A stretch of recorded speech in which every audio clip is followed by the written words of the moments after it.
The Indiana Fever hired Stephanie White as coach on Friday, putting her in charge of a team led by WNBA Rookie of the Year Caitlin Clark.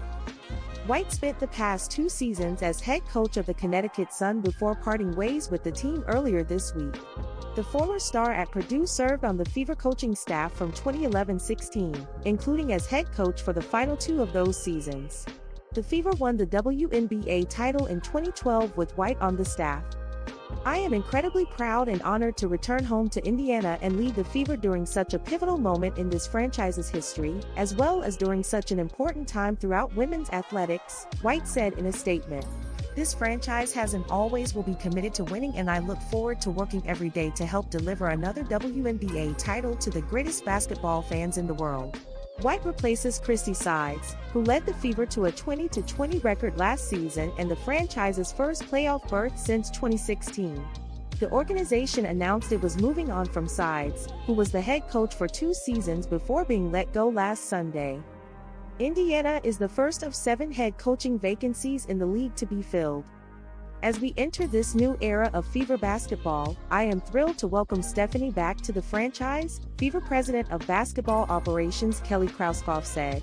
"Stephanie is a part of the fabric of this franchise, both as a former player and as a member of our championship coaching staff, so I'm quite familiar with her elite basketball IQ and leadership style. I am confident there is no one who better understands our culture or is more equipped to lead our group of players to the next level." Authorities in Indianapolis have charged a 55-year-old Texas man with felony stalking of Indiana Fever star and WNBA Rookie of the Year Caitlin Clark. Michael Thomas Lewis is accused of repeated and continued harassment of the 22-year-old Clark beginning on December 16, the Marion County Prosecutor's Office wrote in a court filing Saturday. Jail records show Lewis is due in court on Tuesday. Lewis posted numerous messages on Clark's X account, according to an affidavit from a Marion County Sheriff's lieutenant. In one, he said he had been driving by the Gainbridge Fieldhouse, one of the arenas where the Fever plays home games, 3 times a day, and in another he said he had one foot on a banana peel and the other on a stalking charge. Other messages directed at Clark were sexually explicit. The post actually caused Caitlin Clark to feel terrorized, frightened, intimidated, or threatened, and an implicit or explicit threat also was made with the intent to place Caitlin Clark in reasonable fear of sexual battery, prosecutors wrote in the Marion County Superior Court filing. The FBI learned that the X account belonged to Lewis and that the messages were sent from IP addresses associated with an Indianapolis hotel and downtown public library. Indianapolis police spoke with Lewis on January 8 at his hotel room. He told officers he was in Indianapolis on vacation. When asked why he was making so many posts about Clark, Lewis replied, "Just the same reason everybody makes posts," according to court documents.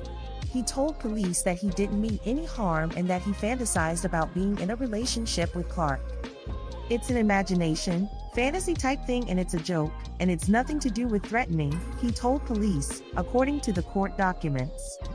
In asking the court for a higher than standard bond, the prosecutor's office said Lewis traveled from his home in Texas to Indianapolis with the intent to be in close proximity to the victim. The prosecutor's office also sought a stay-away order as a specific condition if Lewis is released from jail ahead of trial. Prosecutors requested that Lewis be ordered to stay away from the Gainbridge and Hinkle field houses where the Fever play home games. Fever officials have not responded to an Associated Press request for comment. The Associated Press named Clark the Female Athlete of the Year for 2024.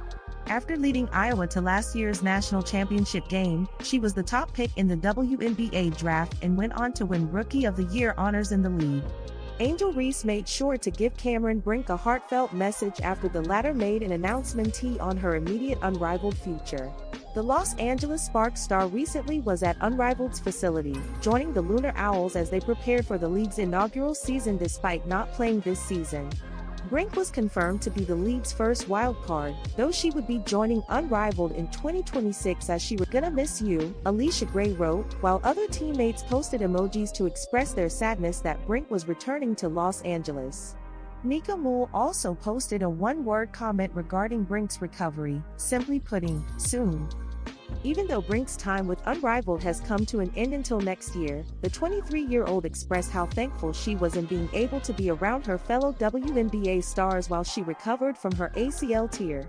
In doing so, Brink shared that being around her peers made her desire to come back even stronger. Ultimately, I'm so thankful I was able to be in that environment, as hard as it was to sit and watch from the sidelines. It's a reminder that I'm closer to getting back to what I love, she concluded. Her activity with Unrivaled was something Brink outlined as she talked to reporters regarding her status in the league. Speaking to reporters, Brink stated, "I'm not able to do a ton. I'm just really appreciative that I'm able to be here and that my teammates are super accepting of me and cheering me on from the sidelines. I haven't been able to do a ton, but I'm doing more and more every day." After some initial issues last season, the Indiana Fever made the playoffs for the first time since 2016, looking like a team on the way up. With over $650,000 in cap space, they can target some big names to continue to accelerate the organization's rise. The issue, though, is whether another star will be able to share the spotlight with Caitlin Clark, and whether there will be enough time on the court for other players to reach their potential.